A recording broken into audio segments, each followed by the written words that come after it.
Bonjour à tous! Dans cette vidéo, on va comparer la constante d'équilibre et le quotient réactionnel. Le quotient réactionnel, c'est une grandeur qui va nous permettre de déterminer facilement si un équilibre va plutôt être déplacé vers la droite ou vers la gauche quand on a dès le départ tous les composés qui sont déjà en solution. Donc ici, on va étudier une réaction théorique, A plus B qui est en équilibre avec C. Alors je vais commencer par réécrire la constante d'équilibre de cette réaction. C'est donc la concentration de C à l'équilibre divisée par la concentration de A à l'équilibre et la concentration de B à l'équilibre. Et le quotient réactionnel, c'est quelque chose qui va s'écrire exactement de la même façon que la constante d'équilibre, qui va se noter avec un Q majuscule. Et pour l'écrire, je vais de nouveau faire le rapport des concentrations des produits sur les réactifs. Sauf que dans le quotient réactionnel, on ne met pas les concentrations à l'équilibre, on met les concentrations initiales. Donc le petit I que j'indique ici chaque fois, il veut dire que ce sont les concentrations initiales. Et une fois qu'on connaît la valeur de Q et la valeur de K, il suffit de les comparer. Si Q est plus petit que K, alors ça veut dire que la réaction va aller vers la droite. Et si Q est plus grand que K, ça veut dire que la réaction va aller vers la gauche. On peut regarder un petit exemple concret, où par exemple pour cette réaction, on va dire que la valeur de la constante d'équilibre est égale à 0,25. Pour calculer la valeur du quotient réactionnel, je vais avoir besoin des concentrations initiales. Donc imaginons qu'on a au départ 0,5 mol par litre de A, 0,5 mol par litre de B et 0,5 mol par litre de C. Donc ça, ce sont nos concentrations initiales. Ça veut dire que je peux calculer le quotient réactionnel de cette réaction comme ceci.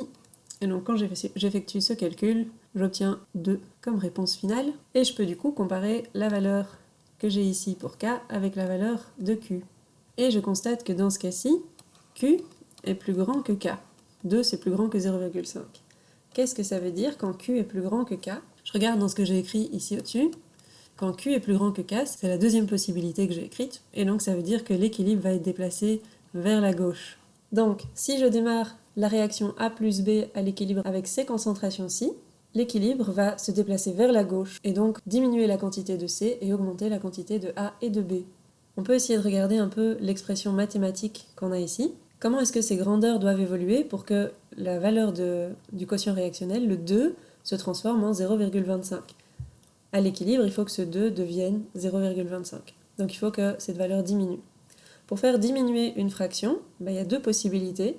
Soit je peux faire diminuer le numérateur, soit je peux augmenter le dénominateur. Et ça va faire diminuer le résultat total de ma fraction. D'un point de vue chimique, qu'est-ce que ça veut dire diminuer la valeur du numérateur? C'est diminuer la concentration de C. Et augmenter la valeur du dénominateur, ça veut dire augmenter la concentration de A et la concentration de B. Et d'un point de vue chimique, l'équilibre doit être déplacé pour s'arranger pour qu'il y ait moins de produits et plus de réactifs. Et donc s'il faut qu'il y ait moins de produits et plus de réactifs, ça veut dire que l'équilibre va être déplacé vers la gauche. Donc même si vous ne vous souvenez pas par cœur, est-ce que Q ou K doit être plus grand ou plus petit pour savoir dans quel sens l'équilibre va être déplacé, il suffit de réfléchir à l'expression mathématique du quotient réactionnel et de la constante d'équilibre et de voir qu'est-ce qui doit se passer, est-ce que je dois augmenter ou diminuer mon numérateur ou mon dénominateur. Et si vous n'aimez pas les maths, vous pouvez simplement retenir par cœur ce que j'ai encadré en rouge et l'appliquer une fois que vous connaissez la valeur de K et la valeur de Q.